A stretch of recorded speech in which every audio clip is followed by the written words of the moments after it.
Hey everyone, welcome back to the Space Podcast. I'm your host, Max Young. On this show, we dive deep into thoughtful conversations with creative minds from across the industry, sharing insights, stories, and the spark behind their work. Today, I have the pleasure to chat with Daniel White, better known as Dansky. With a background in graphic design, Dan runs an educational YouTube channel with close to 1 million subscribers, where he is sharing his knowledge to thousands of people on a daily basis. His content primarily focuses on teaching programs such as Photoshop and Adobe Illustrator, but he also occasionally discusses design principles and hosts interactive design live streams. In this episode, we will talk about his passion of teaching, how he keeps being informed and stays up to date with the programs he talks about, and tips and tricks he likes using when working on creative projects. Enjoy the chat. Hey Dan, thank you so much for joining the podcast. Can you quickly introduce yourself and tell me a bit about yourself? Hey, yeah, it's a pleasure to be here. My name's Dan. I'm known online as Dansky, and I'm a designer and a creator, and I've been doing this for about 17 years now, and kind of tripped, stumbled, and fell into doing YouTube videos about 10 years ago. It just kind of took off, and I've been teaching for about 10 years on YouTube now, like mostly tutorials and things, essentially just teaching everything that I've learned throughout my career and being able to share that with the world. What was your kind of story of like starting as a designer and then kind of seeing or taking the leap into educating people online? I've always been interested in creative things and particularly designing on the computer. I did very average at school, but when I got to college, I did a degree in graphic design and I did really well and got offered my first job as a result of the grades that I got. That was really the first kind of step into this is real graphic design. And I got that job. And then kind of from there, things just kind of went from one step to another. And I was able to kind of get a few more roles. And I've always been interested in learning. So I would do graphic design. Then I did logo design. Then I started doing web design. And so I've worked in a few different roles. Yeah, it's just been this constant process of learning. And I was always the guy in the office as well. If someone had a problem, I would literally be there. I'd be like, yep, I'll figure out a solution. And so I like to help people, but I also like to figure stuff out. After leaving full-time employment, I had my own business at the time as well. So I was kind of working in the day full-time for a company, and then I was running my own business, freelancing in the evenings and weekends, which, as you can imagine, is pretty full-on. Kind of quit full-time employment, took the leap, and then pursued just running my own business full-time. Yeah, it was pretty exciting. But was there like any specific kind of project where you realized that you want to make the leap into like educating people online? I think it was actually, I'd never explored video before. Everything I'd done had been, like I say, graphic design, logo design, or web design. So I thought, I'll try something new. So I just started making videos on YouTube. We're talking really just random stuff, vlogs, just a bit of everything to kind of see what I enjoyed making. And within that, there were a few tutorials. And after a while, some of the tutorials, they seemed to kind of get a bit of steam. The views were going up into the hundreds. I was getting a lot of comments from people saying, these are really, really helpful. And it was okay, people actually enjoy this. So I carried on making more, and it's just kind of gone from there, really. Just, after about, I think probably 6 months to a year of just making videos, it was like, I think I should probably focus on the more educational stuff. And there was never really any strategy behind it. It just started from, I'm going to make videos and have fun, kind of 10 years later become what it is today, which is amazing. Yeah. What do you feel like is the most rewarding part of creating content online? Knowing that I'm helping people in the same way that when I was a lot earlier in my career, back then it was articles. We didn't have all the YouTube videos, but I started with articles and I just rinsed the internet for as many tutorials as I could find. And so it's kind of nice to be able to kind of put back into that ecosystem of people just being able to learn online completely free as well. Yeah, it's nice. Like, obviously, when you're on YouTube, you take the good comments with the bad, but the good definitely outweighs any kind of negativity or anything. And it's like this constant reminder that you're helping people, right. And it feels good. You published like tons of videos, and I imagine that it's really hard being self-employed as a creator to like manage everything, like uploading videos, but also managing your own design projects. Of course, you also have a life separately from YouTube, and you also might kind of continue to learn and develop your own skills. What is your approach to kind of handling and organizing your life and your content in general? That's a good question. I do feel sometimes like my life is quite chaotic.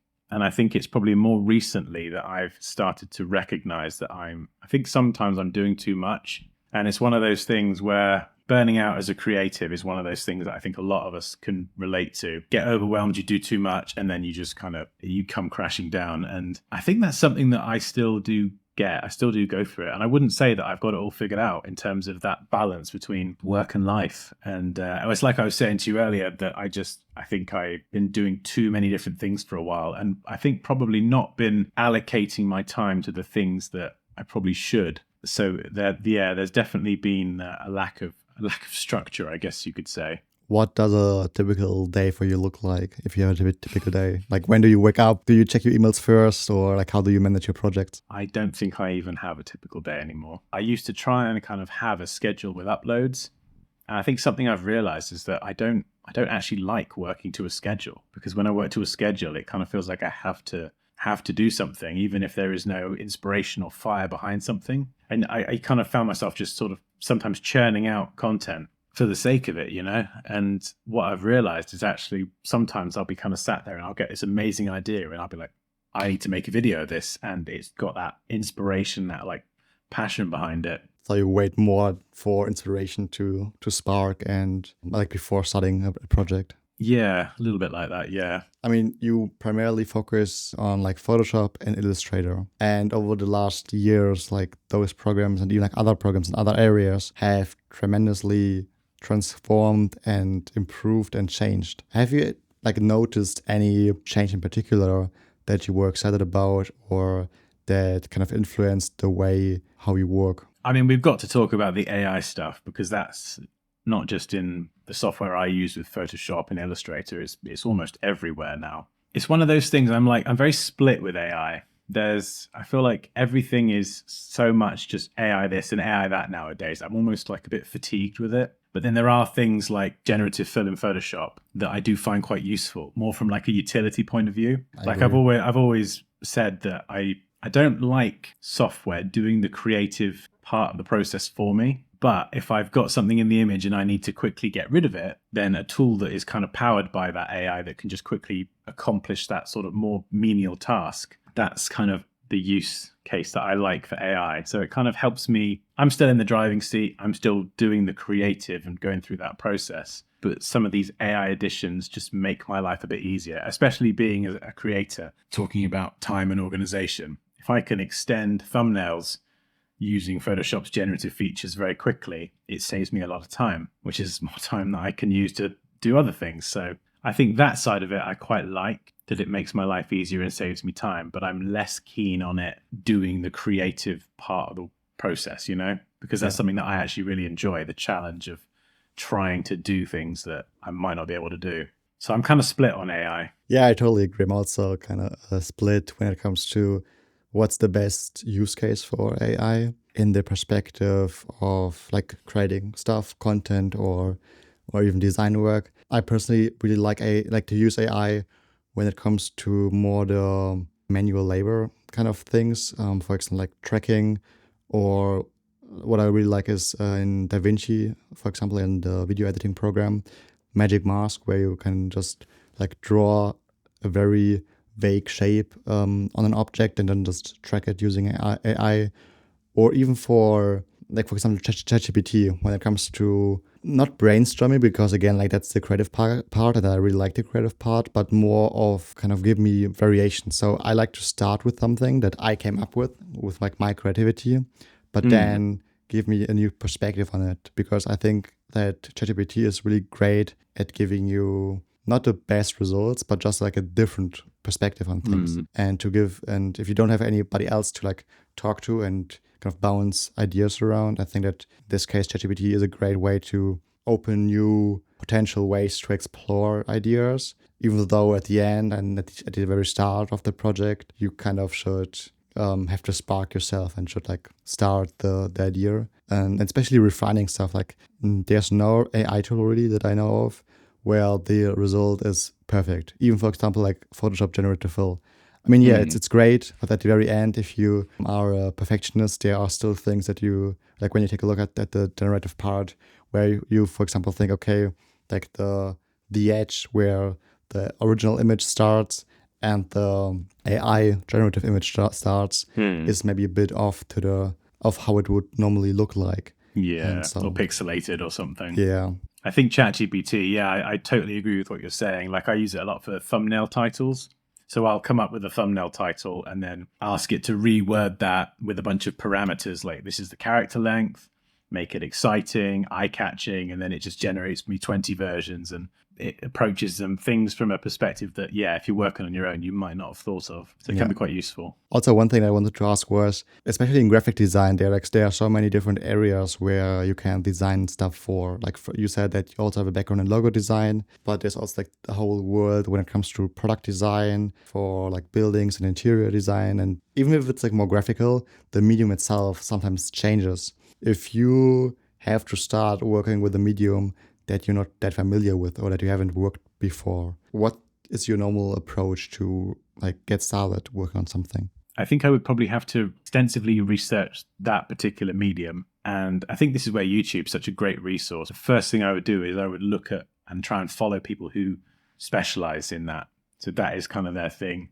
If they had videos or content where they kind of, a lot of people are very open to sharing their process now on any platform. And you can usually learn quite a lot in quite a small amount of time. And so I would kind of try to learn as much as I could about the process. I think in particular, if I was working with a client and they asked for packaging design and I've never done that before, yeah, I would try to learn as much as I could about the process. So what the service and the quality of what I'm actually providing them. And I think that's where ChatGPT can be really useful as well, because even if I don't know the process for packaging design, I can ask it to lay out the entire process, and then I can ask it to give me some prompts for questions that would be good to ask. I think that's the thing, whether any kind of design that you're working on, the more questions you can ask, the more information you have, and the better you're equipped to kind of produce something that is kind of in line with what our client might be looking for.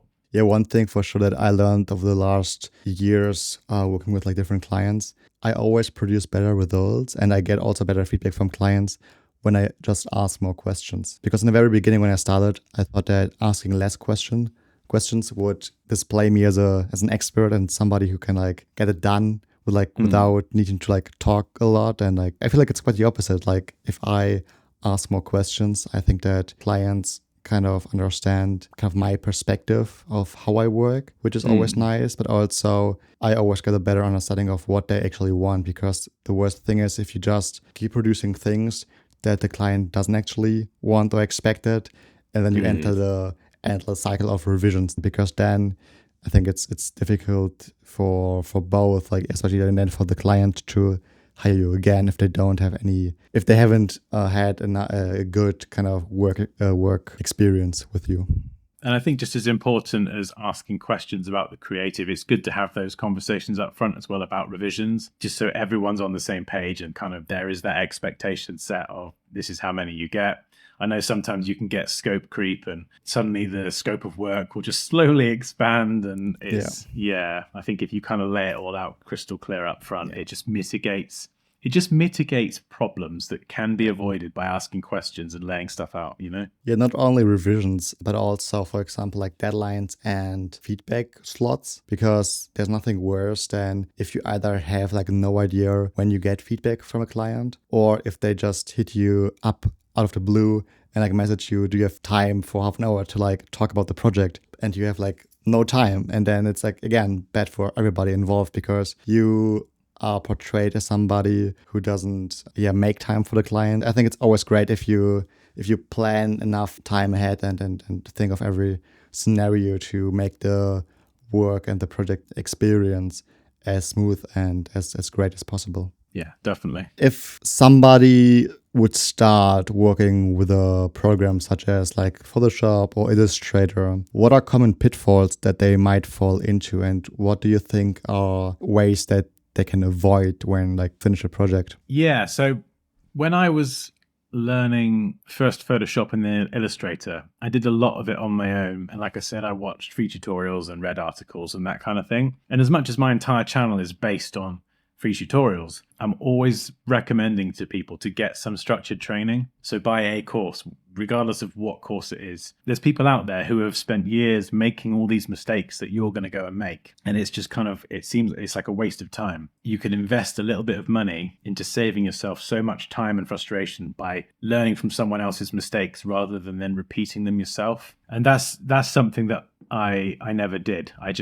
I've always kind of learned off the internet and by playing around. It's going okay. I've done all right. But there's some people that are just getting into the design space at the moment. And it's like you don't need to spend like 17 odd years learning this stuff. You could learn it so much quicker. Avoid all these different mistakes. Like there's things that when I look back, I was about a decade into my career. And I was making like amateur mistakes because I'd never had that sort of structured training that walks you through the basics. I'd kind of like on a bingo card, I just learned a bunch of random things and missed out some pretty fundamental things. I was still able to get everything done, but I worked a lot more inefficiently and wasted a lot of time doing it. So that's kind of my advice to everyone who's learning the tools or getting started is like find someone who you like the sound of their voice and can provide some sort of structured training.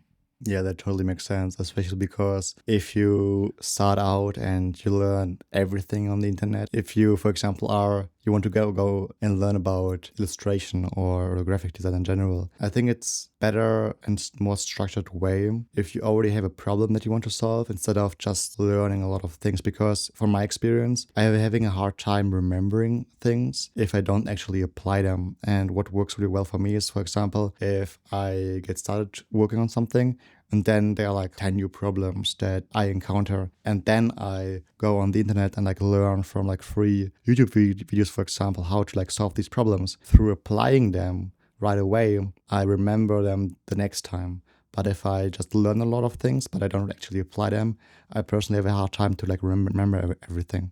Yeah. There's some times, Max, where there's very specific techniques I need to use. And I have to go and watch one of my own videos. It's a bit embarrassing, but yeah, I totally get what you mean. It's something that you don't use very often. It's usually a very odd combination of techniques to get a certain result, and I think that's why it's good to try and learn, particularly about the tools in the software and what they do individually, but how they can be combined together as well. Because the better you understand the tools, the less you need to go and watch specific tutorials, because you can kind of look at a problem and go, okay, well, I need to create this effect. I know that if I combine this tool here and this tool here, yeah, I could probably achieve that effect, you know? Yeah, I agree, totally. From a branding standpoint, I think it's really hard to kind of distill like brand's value into like one single mark. I love if there's a specific, maybe even like geometry in it, but also if it like solves a specific problem in a creative way. For example, if you combine like a word mark with like a single like icon mark, so to say, like just a symbol, and if you then think ahead and think about, okay, what are the different use cases, what are the sizes, can I kind of create like a system where I can then apply the specific style, for example, that this logo features, also like different other areas of the branding process. For example, if the logo, for example, has like a cut-off piece, maybe that's something that I could integrate into a system where I maybe adjust the main body text or like my headlines, and I cut off like different parts of the text so that it kind of connects to the word mark or the logo again. Do you have any addition or any way how you then like take the logo and expand on it? For example, like with colors or with like typography. Do you have any approach when it comes to that? I think for me personally, like I'm a big fan of focusing on the little details. And so I do like a lot of reviews of people's work when I do the streams. And there's certain things that I do kind of see like over and over again, that these kind of, I don't want to say mistakes, but things that I think need more consideration. So like you were saying, mocking it up where it's going to be used in different places. And there's things like there's a lot of logos I might review that wouldn't actually work on a website header because they're too tall. Yeah, things like that. And when it comes to the synergy between the type and the mark, just sometimes they can look like they're from two different logos. And I think trying to have the characteristics from one kind of fit the other sometimes. Like sometimes, for example, the mark will have like nice rounded corners, and then the type will just it'll be like really, really corporate looking.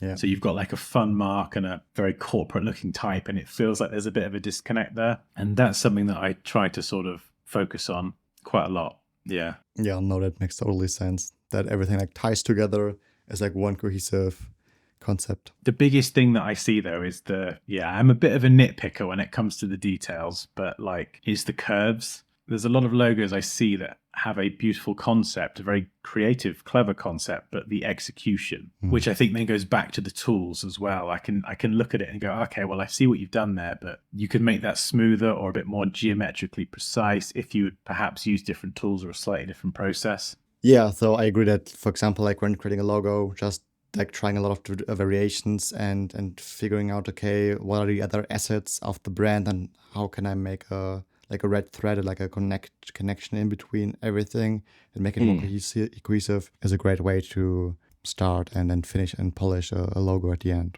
Amazing. Let's talk about kind of the future of you as a creator, but also you as a designer and as a creative. Are there any things that you are excited about that are coming soon? Yeah. So, okay. I think for the longest time, I thought of myself as a designer. I was a bit slow on the uptake that actually now you're an educator in this online space. I still thought of myself as a designer and then a creator. And I think what I've been really kind of transitioning to probably over the last year or so is actually adjusting everything I do to reflect that I am actually striving to be a professional educator in this space. Yeah, for example, I went through a phase of just making a bunch of YouTube videos a few years ago where I was just kind of making things that I thought were pretty or that were cool, rather than actually being useful for people who would be trying to learn design. That's my sort of biggest focus right now, is to kind of build my business out as an educator rather than just being a designer or a creator. So I think it's trying to apply all the sort of different skill sets that I have, adjust my business around that, you know, because in all honesty, I've always been more of a creative than a business mind. Like I am a creative through and through. I've always been kind of, that's the bit I've had to kind of work harder at with the business. And on my streams, it's like a joke that I'm terrible at marketing. Like I made my first course in 2023 and other people in the stream have to remind me to promote the course. It's definitely an area that I need to work on more, but yeah, that's something that I'm looking to do more of is make more courses. That like YouTube videos are great, but there's so much stuff that I've learned, and to be able to kind of package it all up into a course, a nice little package that I can then sell to people as a product that's going to help them massively. It supports me as a professional, but also the streams that I do as well. That's something that I didn't realize how much I actually missed that, because making YouTube videos, a lot of times, you know, you're talking to a camera and it's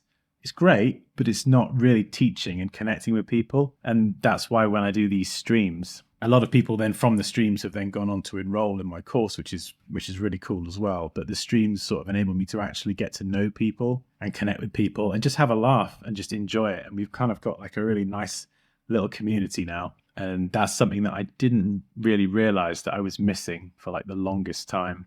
Yeah, so it's nice to be able to do that and just build a more of a relationship with the people that I want to teach. Do you know what I mean? Yeah, I think that because you are streaming more often, that you have a closer relationship, not only to the people, but also like to what they kind of expect or what they're interested in. Because as a creator in general, if you only publish content, I mean, if you do it for your own sake, just as a creative outlet, I think that's totally fine. But especially as an educator, where you want to help people, the best way to then kind of let your direction be influenced is by like receiving feedback from the actual consumers of your content. And in this case, if people join your streams and they can like see where you're great at when you're designing, and then they maybe have some questions that they want to have answered, it's a great way to then for you to answer these questions on your streams, but also then kind of together everything. If you like see a common questions that gets asked again and again and again, that you can then like use your knowledge, but also understand what people like kind of want from you, like have questions about, and then package everything together in like one course. And as you said, it helps you as an educator, but also helps your viewers, because yes, there are like free tutorials online, but most often these courses, if they are done well, are kind of the distilled version of almost everything that's already out there in this particular field. And for me at least, I love like working through courses, because there are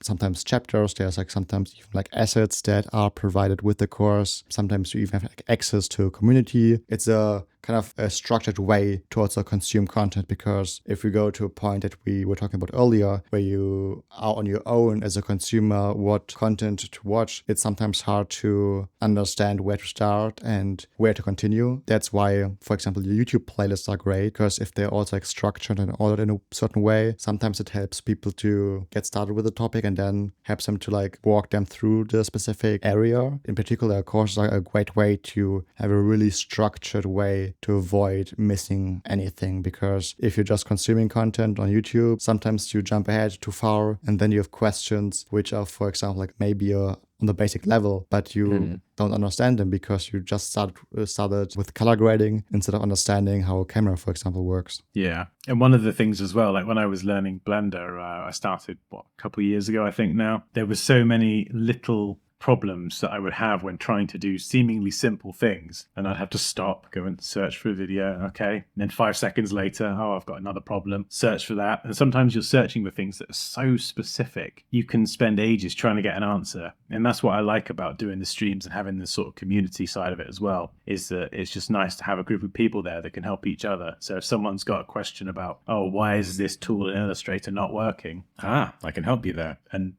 it's nice to be able, like I was saying earlier, about being that guy in the office that used to solve problems. And I used to find it really rewarding doing that. It's nice being able to kind of do that again for people who are just kind of going through those same problems that I was once going through as well. Do you already know what kind of courses you are planning on releasing? I think I'm going to focus at the moment on Photoshop and Illustrator. This is what I did with my YouTube channel. I kind of made the mistake, if you can call it a mistake, I don't know, I tried to teach everything. So I did Photoshop, Illustrator, InDesign, XD, Dimension, After Effects, Premiere, and I didn't do Figma, Blender.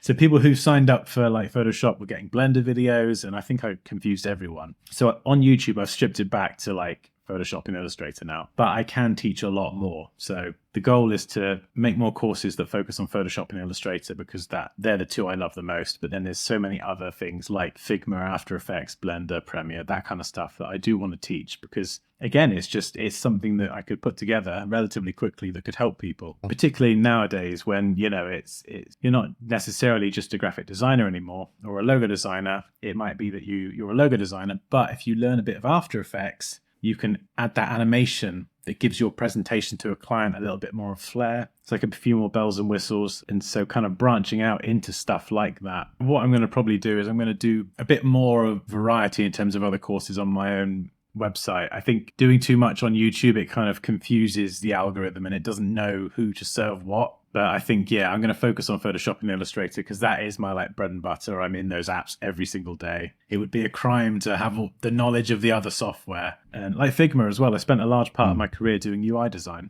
That's something a lot of people don't actually know. So, to have that sort of skill set and not really teach it would be, it'd be criminal, wouldn't it? Yeah, for sure. It's really interesting if you, for example, would teach Figma from a standpoint of a designer who works a lot in Photoshop and Illustrator, because I imagine that somebody who then teach Figma would approach how they teach it and what they teach differently to somebody, for example, who teaches the same program but has a background and work experience in like other programs, if you know what I mean. And how they kind of integrate. Yeah, for example, I think that if somebody teaches After Effects and they have a background in, let's say, 3D stuff like Blender or Autodesk Maya or Houdini and stuff like that, they would probably teach different aspects as somebody who focuses more on maybe like Instagram reels and like transitions and like tracking options and stuff like that. Yeah. And I also want to try out something new for this podcast that I haven't done in the previous podcast before, and that is a quick fire round of questions. Basically, I will ask you a few questions and you just answer with the first thing that comes to mind. Oh my goodness. Okay, go on then. What's the one design tool that you can't live without? If I had to pick one, I'm going to go with Photoshop. When using Photoshop, what is the most underrated feature? Oh, that's a tough one. I'm thinking either smart object and I think brushes. Because it's very easy to look at the brush tool and, yes, you can paint lines and brush in and you can do digital art, but actually there's so many amazing brush packs out there that enable you to stamp textures, lightning, fire, all these insane visual effects that, when I kind of add them into my own sort of photo manipulation artwork, yeah, they can make things look amazing. You can add lens flares, particles. Some lovely people on the internet have made these brushes and you can just stamp them in. So yeah, definitely the brush tool and those brush packs. I couldn't live without them. They're too fun. Brushes is a really good answer, and that's definitely underrated for sure. I think I personally would have said actions. I really like the actions feature in Photoshop. Yes. Oh, the actions thing. I did a tutorial a while ago now, but it was, I learned a technique online from another YouTuber about how to make a realistic neon effect. But then one thing I thought was, well, I don't want to do all those steps every single time. So I set it up as an action. And so now basically you could take some white text, press that button, and then boom, you've got this realistic neon. You've got the gradient map layer. You can adjust the color. You can change the font, fully editable. It's super powerful. What is your biggest inspiration right now? Like your biggest source for inspiration?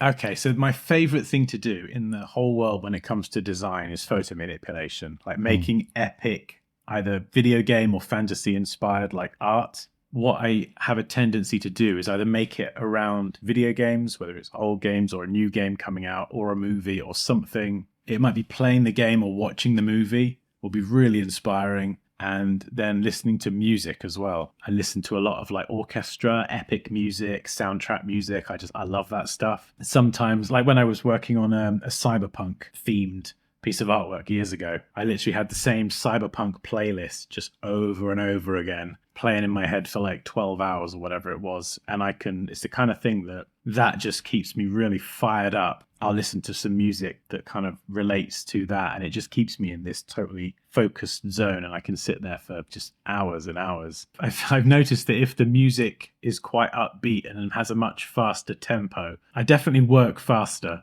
So I've definitely noticed that. For sure. Yeah, every time I have a deadline when I have to like get to it and kind of crunch the work and like get faster and faster, I'm listening to do you know the Coconut Mall theme of Mario Kart? No, I don't think so. But I will have to go and listen to it now. Yeah, it's a very like upbeat, fast music. And there's like a 10-hour version on YouTube. And it's the best music if you just want to like study or get work done really, really fast. Amazing. Then, yeah, thank you so much for joining the podcast. Where can people find and get in contact with you? My handle is @ForeverDansky on most platforms. Just search for Dansky on YouTube or go to dansky.com. I'm usually hanging around one of those places. But yeah, thank you for having me on. It's been a pleasure. Thank you.